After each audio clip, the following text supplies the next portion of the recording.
All of us in recovery have had powerful experiences that brought us out of addiction. TEDx speaker and author Adam Vibe Gunton is no different.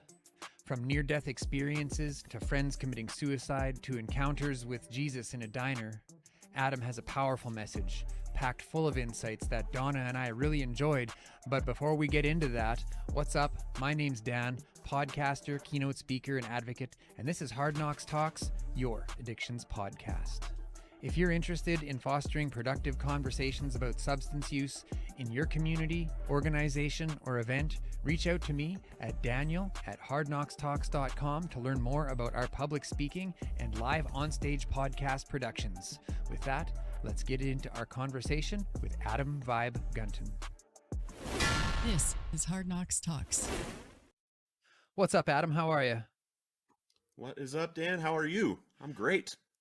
Good, man. I've been seeing you on Facebook like for a while, and then I remember the day I saw the post where you were going to do a TED Talk, and you were excited about it, and you had the nice picture and the TED Talk picture, and I'm like, you know what? I've been wanting to do that for a while, and I've seen your show a couple times on Facebook. So when your team reached out to me, I was like, yes, absolutely. Bring them on. So here we are. But before we jump in, I mean, is there anything you want to say? Is there anything you want to kick us off with? I love to connect with everybody in recovery as well, and I appreciate what you do. I've seen you guys around on Facebook and stuff as well, and I think it's awesome when people, are doing everything they can to reach the addicts out there that are still suffering. And I appreciate what you guys do. And I mean, we're able to connect right now from the US and Canada minimum. Mhm. And what I think is awesome, like really awesome, is we have no idea where this is going to reach. We have no idea the person that's going to be listening to this that's going to need this podcast. And I'm a firm believer that every single time we share our story digitally, someone is going to hear it that had to hear it. Mm-hmm. Yeah, I agree. So speaking of stories, where do you want to get started? I mean, we brought you here to hear about your experiences. Where do you want to kick that off? Like, did you grow up around a lot of addiction and alcoholism, or what was that like for you? Now, I've heard a lot of stories, right? And they say that about 67% of people that go through really tough addiction have some pretty hefty childhood trauma, right? Mm-hmm. I was one of the other ones. I was one of the ones that, I got to be on a, state championship football team every year growing up. I was the home run derby hitter at the Little League World Series. Had a really, really good childhood, but I was introduced to drugs when I was about 12 years old. I was introduced to cocaine and marijuana, alcohol, that kind of stuff. And then, through my, school career and athletics and stuff, I had this deep, dark secret. And, I was the captain of our defense at Columbine High School when we won state my senior year. Yes, the Columbine High School that you've heard of. And I had a great childhood growing up, and then I had this experience happen my freshman year of college when I had been out drinking and partying like I did every, night of my freshman year of college. And I woke up to my phone ringing and vibrating down by my leg. Mm-hmm. And I swam through the soft sheets to find my hard phone with the bright screen that read 4:47 a.m. And my best friend Chucker was calling me. And I remember having the conscious choice that I could either answer the phone like I always do with, "Hey, what's up, Chuck?" Or I could answer the way I was feeling with, "Oh, hello." And in my still drunken state, I chose the latter, to which a soft voice replied, "Hey, what's up?" "Why are you calling me this late?" "I was just calling to say hi." "Don't call me this late again." And I hung up on him. And he shot himself. And for nearly a decade, I was unable to share that phone call with anyone, as I bottled it down deeper and deeper with drugs and alcohol. Drugs and alcohol were no longer a way to party and have fun. Drugs and alcohol were now my solution to life. Everything that I felt, I had to mask it with drugs. I had to drink in order to go out and talk to people, because this secret, right, that I couldn't tell anyone. And then what was really interesting was once I actually shared that story with someone, and the first person I ever shared the truth of that story to was a street level heroin dealer. I don't know why I chose that Mm. day in 2016 to share with my dope dealer that my best friend called me and he shot himself. I did start to heal at that point. Once I started working on not having things to hide, Mm-hmm. that's when I was actually able to start a process of finding recovery. Yeah. So tell us what it was like when you found out that that had happened. Was it like a weight came on? Did it take a while to sink in? Like, what was the first reactions you had when you found out that the sequence of events that transpired?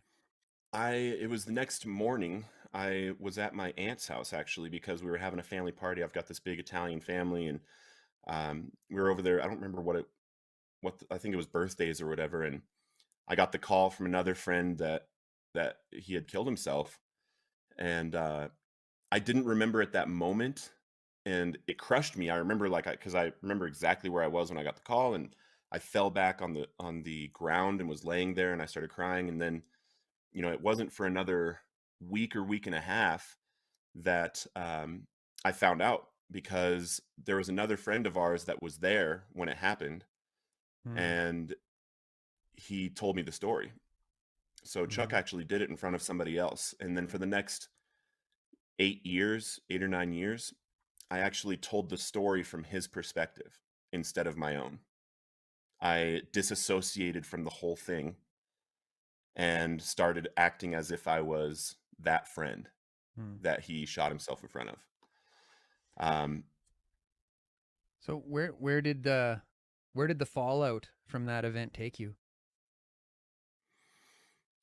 well, um, I don't like to point necessarily at any specific event and say that this is what caused it, because I Mm-hmm. believe that when we go through addiction is the worst trauma there is. You know, Mm-hmm. when you continually tell yourself, I'm going to stop, I'm going to stop, I'm going to stop, and then the next day you pawn your TV to go shoot up. You're continually putting something in your arm that you don't want to do. Like, I don't like to point at one thing and blame it all for that, because I was using and drinking before this, right? Mm-hmm.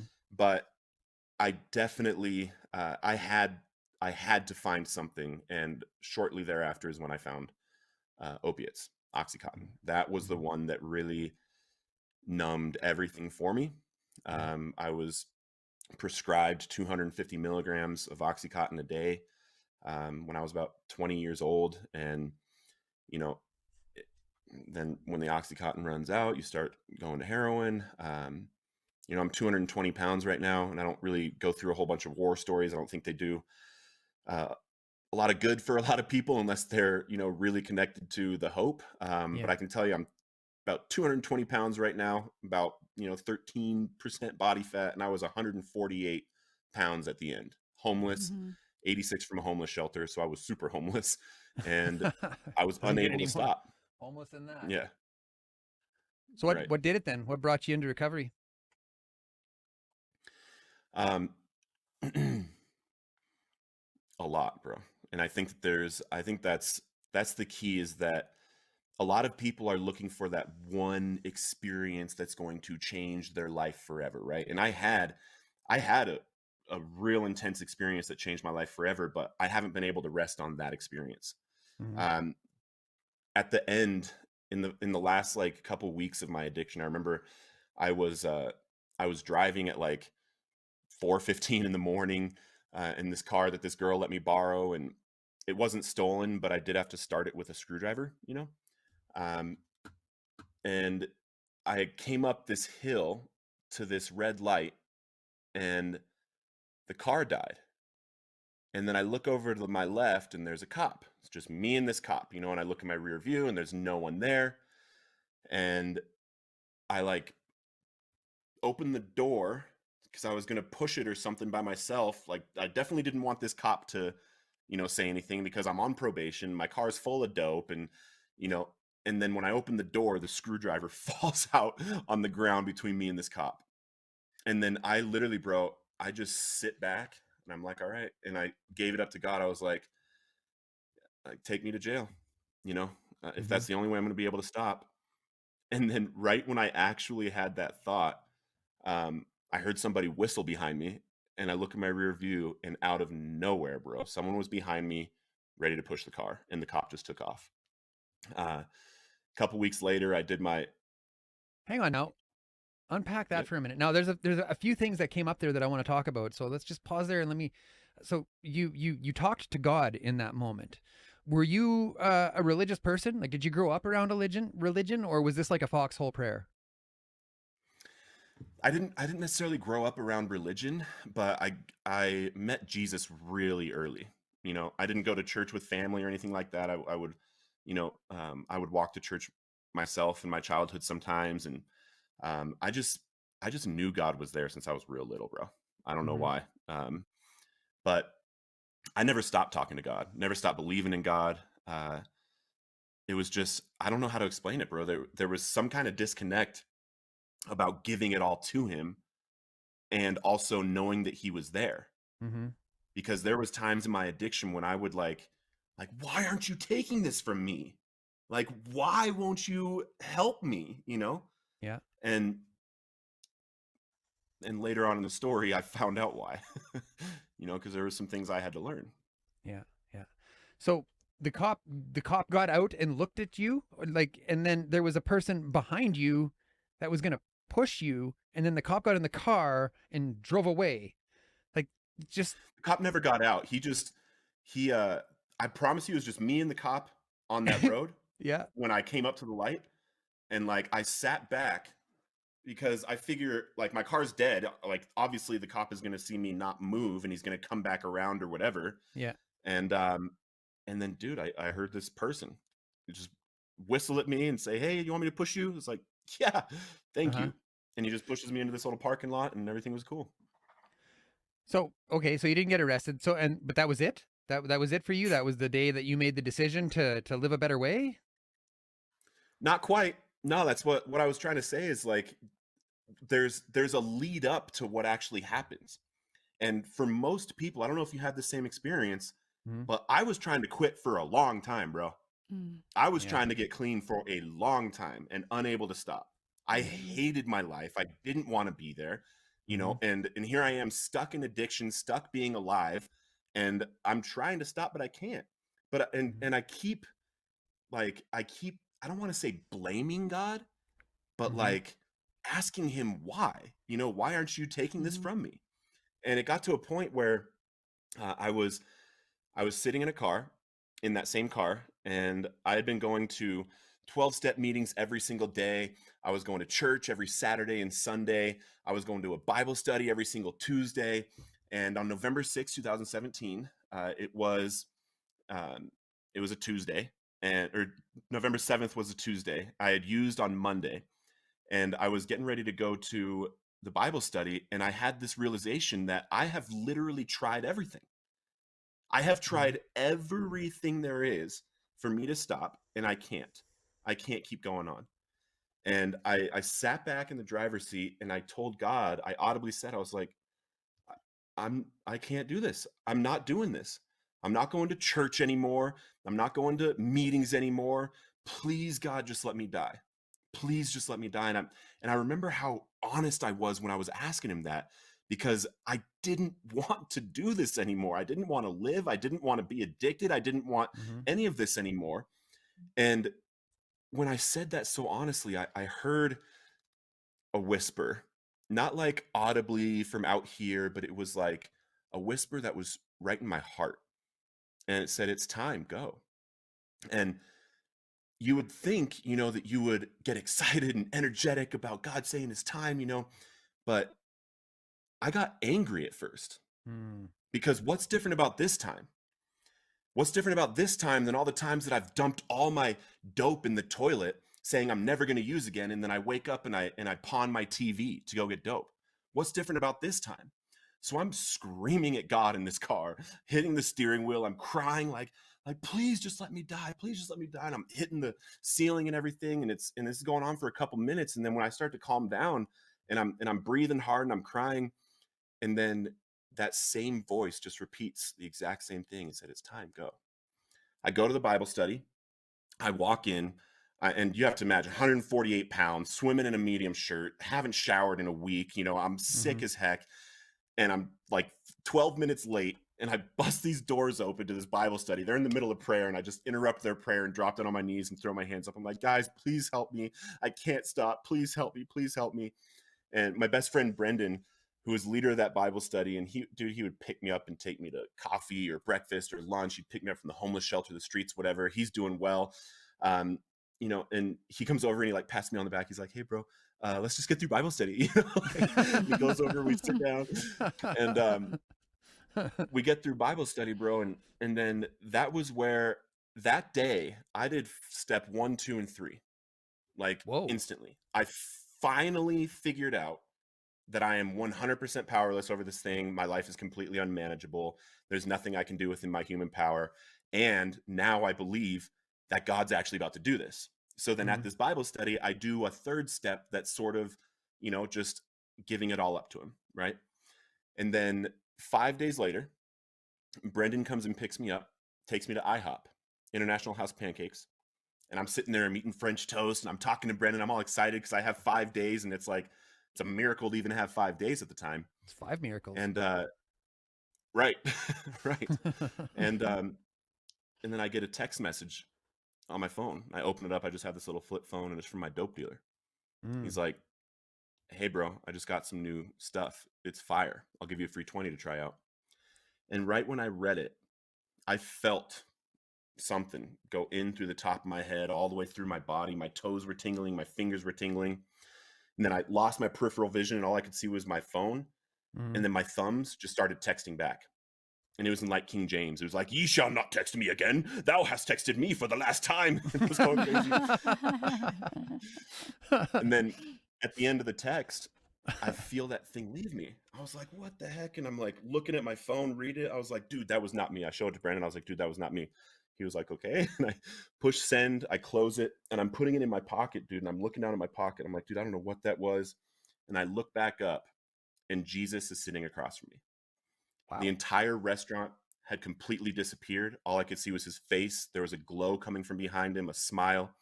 And I immediately knew it was happening, immediately knew who it was. And the only thing that I can compare to that moment was when I used to shoot up heroin.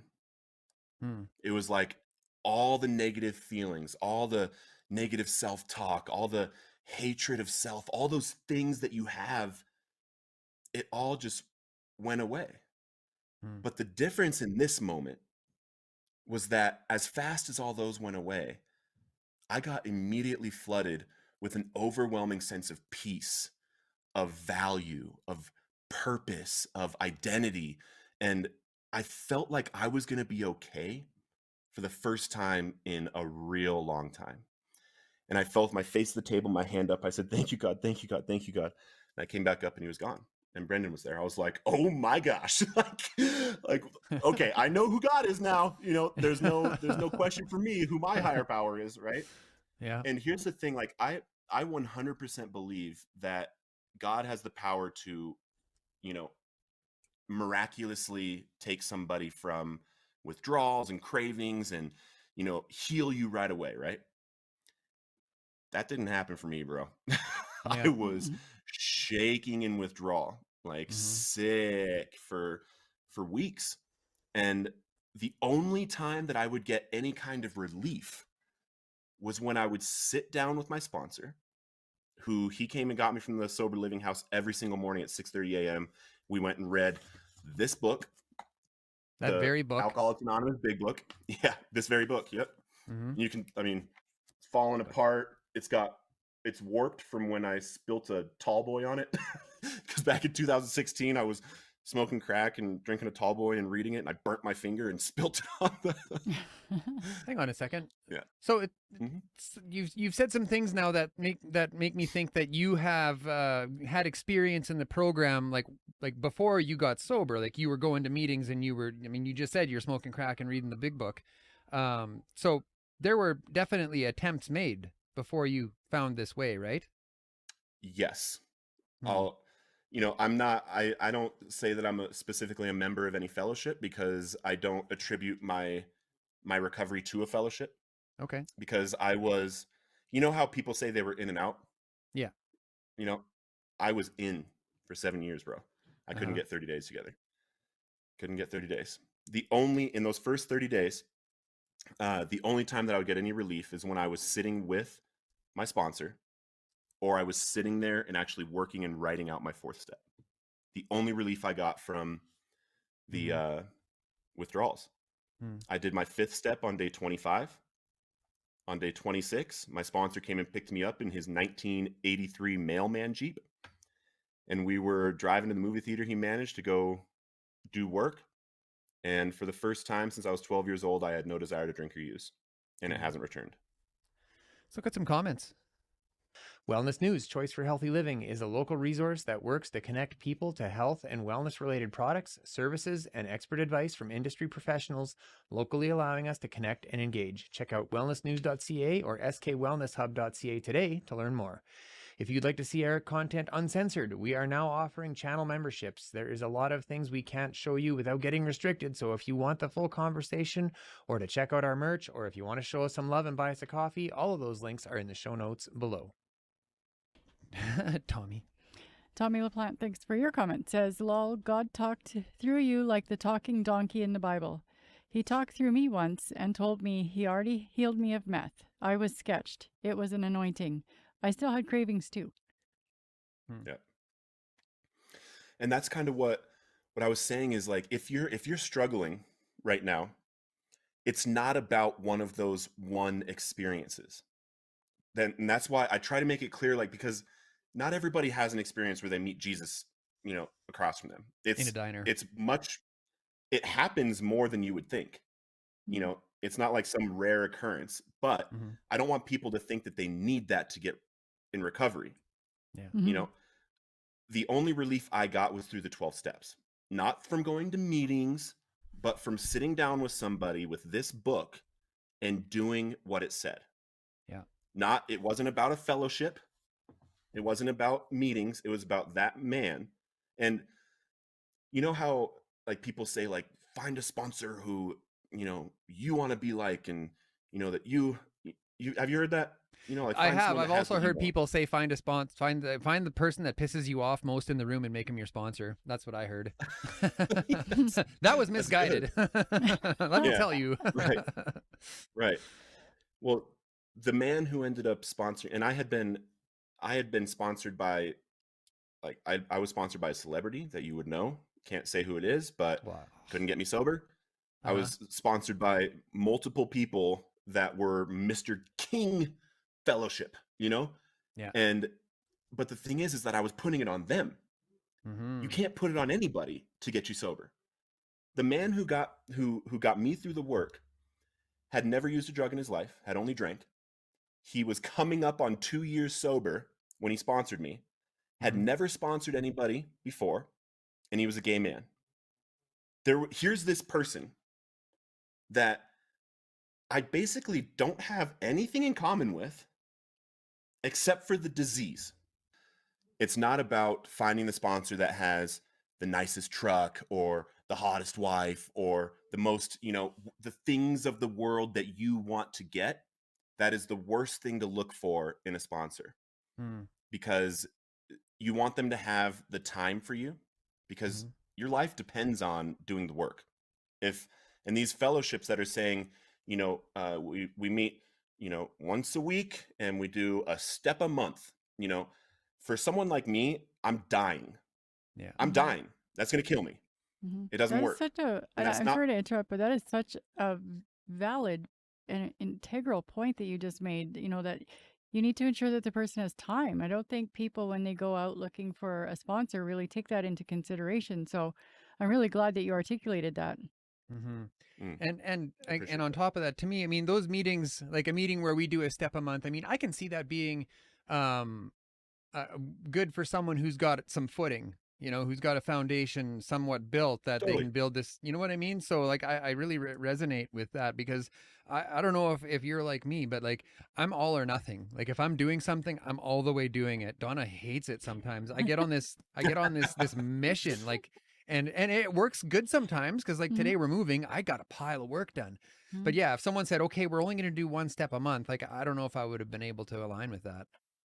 Yeah, I mean, you're telling me that we're not going to meet for a week and I have to, in between that week, not use? Like, I can't, and you've heard those people that say, go to a meeting every day and just don't use between meetings no matter what. Yeah. You know? Yeah. No matter what between meetings I was using. Yeah. Yeah. Every time. I love the and sarcastic arm. No matter what. Yeah. well, and I'm also real careful to make sure that this is not a knock on anyone, any fellowship. If it weren't for the fellowships, I wouldn't be here, right? If it weren't for the people that got sober before me, I wouldn't be here. And there's, as long as somebody is a real addict or alcoholic and they have found a program that works for them, I'm all for it. But the people that are coming into the fellowships to find friends, and hey, I just don't have to drink. Well, I chose not to drink today, so let's go to AA or let's go to NA, right? Because they want a social club. But the thing is that those same people in the meetings that are sharing how they woke up and chose not to drink today, their message is killing people like me. Yeah. Because I don't understand what's wrong with me. Because I can't choose that. Why can't I choose that? Yeah. So what did it look like for you then in the first 6 months of your recovery? Did you find a meeting every day? You said you had experience with Jesus. Did you jump into the Bible? Did you go to church? What did that look like for you? How'd you make it through? All the above, bro. I just, I was going to meetings. I was up in Montana, and, the change in me was apparent quickly, because, when you're working the steps that rapidly, I did the fifth step on day 25. I was making amends within the first 40 days, Whoa. and when you do the work like that, the change happens.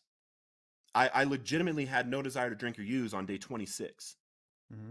And if that's the case, I was able to talk to my probation officer, because during this whole time I'm homeless and stuff, I would randomly go into my probation officer, high out of my mind, asking him to put me in prison because I can't stop using, and then he sees this change in me, and change can happen quickly. I think that if someone is struggling, you have to be willing to do an incredible amount of work. Really, it can happen quickly, but an incredible amount of work to change all of these things in your life. It's not about taking your time. It's not a race. I heard that when I was looking for a sponsor. Guys with 27 years were saying, slow down. It's not a race. I'm like, thank you for your time, but I know I need to do the steps. And it is kind of a race. 100%, bro. Yeah. 100%. Wow. In the US, there's 100,000 plus dying every single year now. Yeah. How is that okay? Tell those people that are sick in withdrawal from fentanyl, telling them, just sit with your feelings, bro. No. There is this thing, and people just need to work it. And we got to tell them that. Yeah. I worked really hard to be here. Yeah.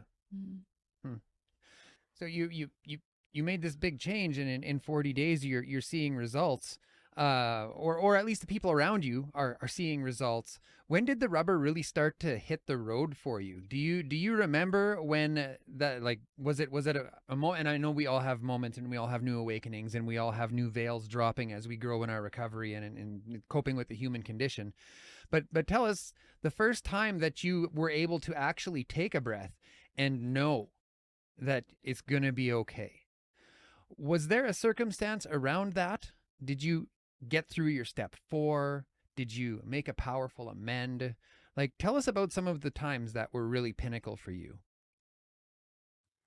Yeah, it was definitely when I did the fifth step. And on day 26, it was as if my mind was going this way the day before, to where I don't know how I'm going to make it another day. I just have to sit down and do this work. To then all of a sudden I woke up and I had no desire to drink or use. It was gone. What'd you do? And then What's that? So what'd you do then with that day that you didn't want to drink and use? Bro, that day, I knew it was my purpose to help as many people as possible find that feeling, because I did not think that it was available. I didn't think I was ever going to feel like that. I didn't know what it was like. And it was such a change that it was obvious. This happened. I wanted to use, now I don't. On day 30, I still have the journal from this day too. And I'm journaling to God, and I'm like, God, I can't believe I made it 30 days. Like, I made it, like, because I'm stoked. And I was like, God, it would be amazing if I didn't smoke a cigarette today. I want to show people that you can quit drinking and using and smoking and to go back. And I haven't had a drag of a cigarette since day 30. 7 days later, after quitting a pack-a-day smoking habit, I hopped on a treadmill and ran a mile in 7 minutes and 18 seconds. Whoa. And the whole time I'm doing that, I'm staring at myself in the mirror, and I'm learning how to depend on God, bro. I'm looking at myself, but I'm saying God can do this. And during the pandemic, I ran a mile in 5 minutes and 57 seconds. And guess what? Yeah. I hate running. I hate it. I used to live along the river, and I'd watch people jogging by, and I was out there smoking my cigarettes and having my coffee and watching all these people. And there's, it's like, does anybody actually enjoy running? Like, for real, does anybody actually like it? You're the one smoking, and you're the one feeling like the smart person on the street. What's wrong with you people? Yeah. Calm down. So where'd you go from there? You've heard, obviously, everybody's heard that it's a program of progress and not perfection, right? Yeah. I have not worked on relapse prevention at all. Like, I don't think about using. I don't think about drugs. I constantly think about, how can I help the next? And I literally, I wake up thinking about that. I'm my for-profit company and my nonprofit company both do that, And what I found, and the interesting thing, I want to make this clear, both companies are not my recovery. I have sponsees that I meet with daily, and that has nothing to do with Recovered on Purpose or the drug rehab agency. Neither one. And this is something that a mentor told me, that you always, no matter what you're doing, no matter what happens in your life, you've got to keep a couple knuckleheads that you're sponsoring. And he uses that word because it's true. Yeah. When you have to remember where you came from and how you felt. And there's such a spiritual experience when somebody that doesn't think that they're going to be able to get clean has that spiritual awakening right in front of you. There is no dope better than that. So tell us about then the experience you had with your friend, that he took his own life right after the phone call with you. Did that come bubbling up in a big way earlier in your recovery? I wouldn't say that it did. I think that what happened was it came up when I wrote my book. Okay. I wrote and published my book, From Chains to Saved, for my 2 years clean and sober. And while I was writing that book, I relived everything, and I did it in a really cool way. Though I don't believe in triggers. Life is a trigger in addiction. I would opening my eyes. I needed dope, right? And I think that it's disempowering to talk about triggers, because there's going to be triggers every single day that I can look at and be like, oh, yep, I'm going to use. That sucks.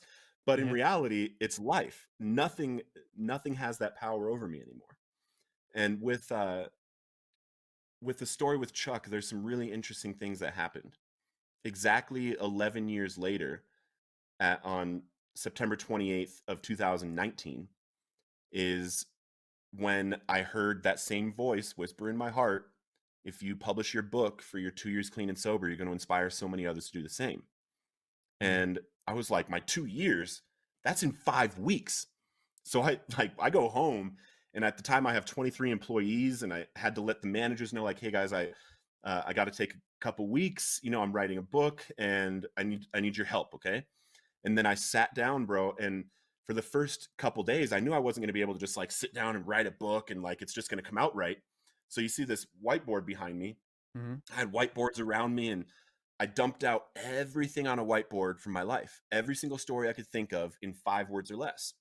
And then I decided what I wanted my book to be about. I wanted it to be about all my spiritual experiences that I've had through my addiction and what, you know, happened in and before, and then how I got sober through spiritual means and things like that.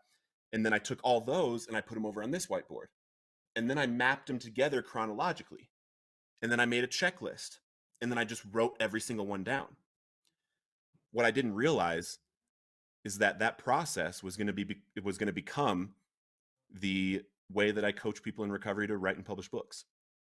Wow. And that's how I teach people. It's like a blueprint, bro, for how we can share a recovery story as a message instead of a war story. And this was something that just came to you. That wasn't something that you learned somewhere. Part of it was definitely something that I learned. You know, it was a mind map, but the mind dump, I call it a mind dump story vault. That was something that God gave me. The Mhm. mind map was something that I learned in a course. I mean, everybody knows about mind mapping, but putting them together but then there was this category thing that I did. So in the mind dump, I would categorize them 1, 2, 3, 4, 5. 1 being before addiction, like before you even started to use drugs or anything. There's some stories from childhood you might need to share to get people to relate.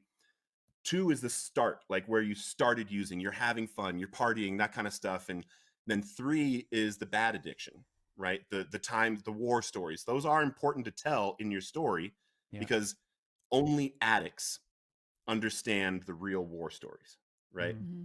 And then 4 is the whole process of recovery. How did you recover?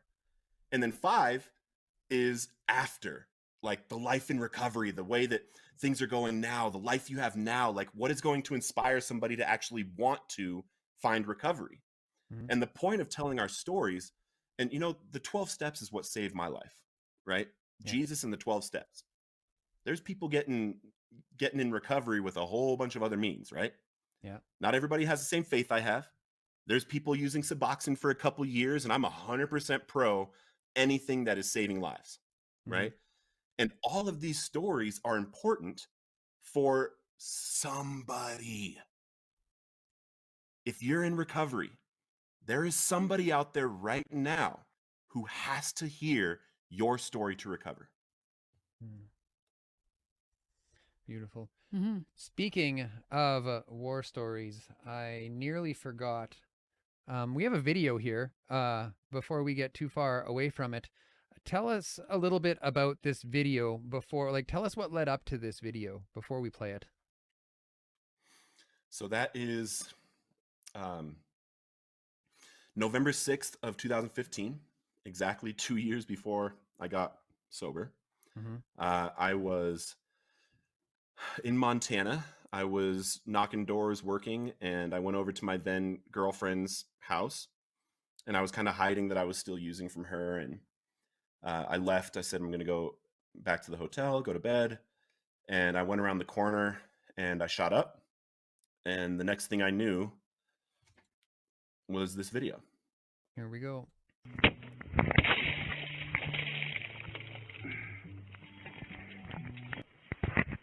Hey! Hey!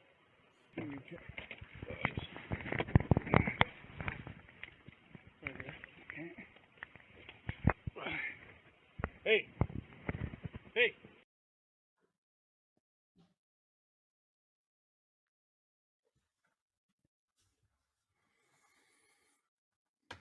Wow. So let's follow this up with a comment. Tommy says, wow, no relapse prevention, no triggers. How does someone who has triggers relate? I'm pro anything that saves lives too. Great message. Thanks, Tommy. And I don't look at things as triggers. I'm not going to give something the power to trigger me to go use. Mm-hmm. I'm just not going to do it. When I don't use that language, of course, I have extremely hard days in recovery. Extremely hard days. Mm-hmm. But I'm not going to look at something that happens as something that's going to make me use. Because if I allow anything to be there, then something is there. So you don't believe that they're in triggers in any capacity, or just you don't believe in something can trigger you to use? Yeah, that's the language that I'm talking about. Triggering me to use. Okay. Yeah. Because I Yeah. mean, I get And the triggered. My kids trigger me all the time. Totally. I was It's like, just this the it's guy, just I the don't lang- know.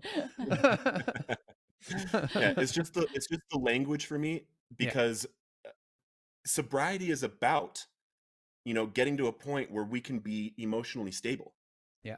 When something triggers you, you pause when agitated or doubtful, and you find out if you're being dishonest, fearful, or if these things are driving you in this moment. If so, then you need to 10th step it, and then you resolutely turn your thoughts to someone you can help. You don't sit in a trigger and your emotions about this thing that happened to you, so you need to feel this way. And it's as simple, dude. I have a really amazing dog. I'm super lucky. It's as simple as, like, Enzo needs to go for a walk. Yeah. That's resolutely changing your mindset to someone you can help. Bro, when I'm having a hard day, I don't go to a meeting to tell everybody how hard my day is. I go to downtown Denver and I look for someone that's out on the street suffering, and I ask them if they want to get some pizza. I go look for somebody to help, bro. Because for me, if you have addiction, the solution is helping others, period. Yeah. If it was about God keeps us sober, this book would be one page. This book teaches you how to connect with God and help others. That's the solution. Yeah, if that book kept you sober, it would probably be in the basement of the Vatican under lock and key. They'd make movies about it. Right. Yeah. So yeah, Donna's over here. But I just, when you were talking, like, I think that Donna practices that almost daily. When something is bothering her, suddenly she's cooking or she's cleaning or she's providing, right? Yeah. She does that. Yeah. And and maybe that's what I do here in this studio. I like to engage on social media. It's not, it's not the best. Sometimes a lot of the time I on way too much. But what I'm doing is I'm helping people with my words, right? Like, I can make a meme and people will privately message me saying, man, that is exactly what I needed to hear today. Thank you. And I really find, like, the way that you worded it helped me kind of connect to why I am so drawn to the work that I do outside of this show. Like, I work front lines for a community-based organization, and I love it. It's hard. It's heart-wrenching. There's a couple people that come through, that are, one woman in particular is like a mirror of myself, and it's astounding to see myself, and she's in right around that same age range where I was when I started to come out, and now I'm in this position of trying to get through to her and help her, like, find a better, safer way.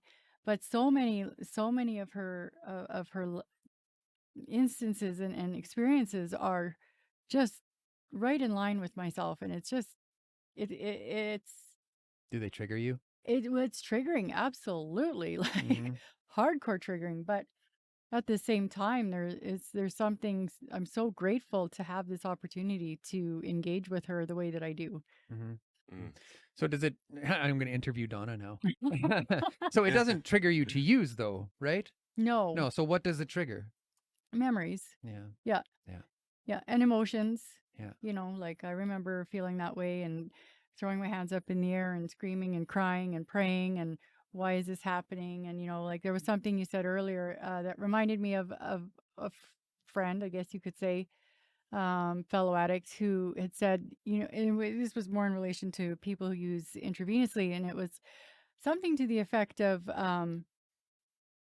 you know, the level of self-loathing a person must have to choose without choice to die the slowest, most painful death possible. Mm. Mm-hmm. It just to me really illustrated just how bad we feel about ourselves when we're down there. Yeah. Yeah. Anything to add to that, Adam? Yeah. When you're talking about the memories that get brought up and stuff, what I do with Recovered on Purpose, I, train people to share their stories, and, the message that I share is the unique parts of your story are there for a reason. You are beautifully and wonderfully made, unique from everybody else. But the amount of people that have hit me up specifically about suicide because of my sharing Chuck's story, Mm. like that's the story that I share almost every time I share my story. And every single one of you listening to this right now, you have a story that someone else needs. And what's really interesting is, for a while, and I can call it triggering, right? But I've heard the worst of the worst of the worst experiences from other people.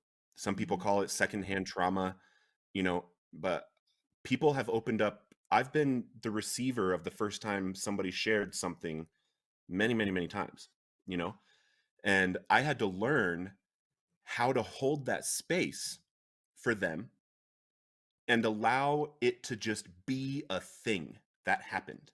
Mhm. That doesn't have to come with us into the future. It doesn't, that person that hurt us back there doesn't have to have the power to hurt us now. Mhm. And that's something that I had to learn myself, because, dude, I've heard stories where I wanted to go find this person and kill them, Mhm. Mhm. and thank For God for me, God. like, and that is it's such a powerful thing that you just said. Like for myself, like I was in a very domestically violent relationship, and some months had gone by, and I found like I was triggering, I was disassociating, I was cycling, I was raging out, and then all of a sudden, and I don't know if it was like a divine intervention or what it was, but something came to me and said, "Why are you still giving him the power?" Mm, And that was such a catalyst moment for me. From that moment on, I was able to move forward, but it took that connection that he still had power over me, even though he was not even within my orbit. And I was yeah, like, okay, enough is enough. Time to move 100%. forward. That's good. Yeah. That's good. How'd you move forward? I connected with meditation, and I did some hypnosis, like self hypnosis and stuff like that. I was very low income, and I was very pregnant, so Mm-hmm. I had to Well, no, I had that's to lean on a lot of community based organizations and outreach workers, and I was incredibly blessed to have some of the most wonderful human beings help me through and point me in the right amen. direction. But a lot of it was self directed. When you when you started to talk about, like, this is enough, right? He's not coming with me anymore. Hmm. There was a decision that you made there, Absolutely, there right? was. hmm and like I That's remember in times when, when I was still in that life, like I was like, you're not gonna fucking break me, fuck you. mm, And then that would anger him, like I get, you're gonna break you like the dog that you are and all that kind of stuff.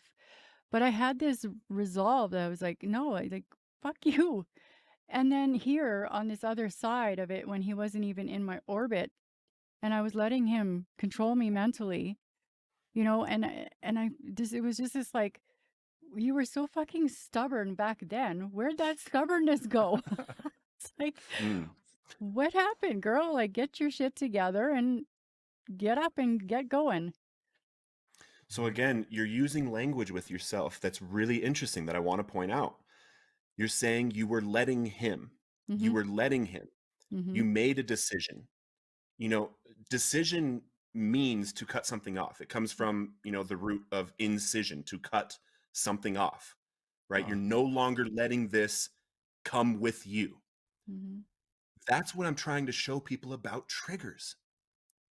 You can be an over-compassing way that you think. Mm-hmm. Nothing is going to trigger me to react in a way that is not with who I am. If it's not in line with who I am, I've made the decision not to act. Mm-hmm. Hmm. Barb, what's going on? Barb says, harness the power of stubborn. Thanks for showing up, Yeah. Barb. Yeah, thanks, Barb. So, what else? Tell us about what you're up to, man. Tell us how you're helping people. Yeah, I get to I'm really lucky and blessed, and there's I don't know how much of it was a choice, but it was definitely a decision to work on Recovered on Purpose I built a course. I like to say it's a real dope course because, I worked really hard on it, had a producer produce it and everything, but it teaches the whole method. And I have worksheets in it. And I'm actually about to be able to put the whole thing on my website and give out free logins, So I'm working on that over the next month so that people can learn how to share their story from the blueprint that I told you about. You can write a book from it. Courtney launched hers in February. Chase is getting ready to publish his over the next month. He came to our call this week and had his manuscript finished. And that's a big deal. When you get your first draft finished, you have a book that now you just have to edit. So I get those things with the nonprofit side. Really cool is on the for-profit side, I'm working with an agency. I'm the director of marketing for the drug rehab agency. And we're the top agency for consulting to open rehabs, to market for rehabs, to help rehabs merger and do acquisitions and things like that in the space. And I get to help. Congruent messaging is everything that I do with my marketing strategy. I think that there's a lot in the industry that I'm not the one to come in and correct it, but everything I'm doing is in line with what I believe, which is that person needs help, and it's not about their insurance or their money that they have. But there's a business behind it, right? And something that I've learned is if you're a 12-step rehab, your messaging needs to be, I'm a 12-step rehab. Yes. If you're a faith-based rehab, you need to have, I'm faith-based rehab messaging. And what's an issue with the industry is there's so much broad messaging just to get that person with the insurance to our rehab, right? And they are going to the wrong rehabs all the time. Last year, 80% of the insurance claims for addiction treatment were private commercial insurance. 20% were Medicaid. And the need is flipped. Less than 20% of people suffering substance use disorder have Medicaid or have private insurance. So there's something wrong with the messaging. There's not enough good resources for those that really, really need it. Yeah. And that's what we're doing. Cool. I want to look at Tommy's comment. Thanks for your comment. Tommy says, trauma addicts us to an inner dialogue. When I'm doing it, I tell myself it's an unhealthy thinking habit and I think a new thought. I find often I will, and Dan gets mad at me because I very rarely verbalize things because I'm at war in my head because something will bubble up and I'll start having this nope, I don't think that's right. I don't think that's right. But I'll give off all this weird energy. And so Dan, of course, we've been together for ever. So he knows he's like, what's going on, but so because I used to get caught in those negative talk loops and I would spit something out that I'd regret. So yeah, it's really important to be aware of your thinking and then catch yourself. Yeah. Yeah. Okay. Well, I think we'll cap it there. Adam, is there anything that you'd like to leave us with tonight? Yeah. Again, your story matters, and it's not over. It is not over. Mhm. And if you want to go to recoveredonpurpose.org, I've got a bunch of free resources on there. I know I talk about I don't do relapse prevention, but I have a free relapse prevention worksheet on there that you you can don't fill out do? on your phone, you can fill out right on your tablet. Well, the thing is I don't believe in focusing on all the things we need to avoid in life. Yeah. We Mhm. have to focus on all the things we can do. Yeah. Mhm. Like I there's agree. so much to do in life, you know? We don't have to hide from all these things. We need to focus on all the things we want to do. Yeah. Mhm. And that's the sheet. It's Mhm. figuring out, okay, this is what my life was like. This is where I want it to go. And then it's got like 111 positive affirmations that will retrain your brain. You know, I've got my book on there for free also. You can get it digital and audio. And then we have resources in all 50 states. And nothing on that website earns any money for anybody involved with it. So it's all for addicts. Wow. Awesome. Recoveredonpurpose.org. Thanks so much for joining us, Adam. I think Incredible, Adam. that was a great talk. Mhm. Thank you all. Appreciate you taking the time and reaching out Mhm. and getting your butt in the chair in front of us here. And we'll leave it there. Thanks so much, man. Take care. Amen. Thank you. Thank you, Take care. guys. Good night, everyone. Hold up. If this hit home or made you think, help us get these stories out there. Smash that like button, drop a comment, and before you go, check out another episode. The more you engage, the more the algorithm shares these voices with the people who need to hear them. Big shout out to SEIU West, our official equipment sponsor, improving the lives of working people and their families and leading the way to a more just and humane society. Find their link in the show notes. Say, this is Hard Knocks Talks.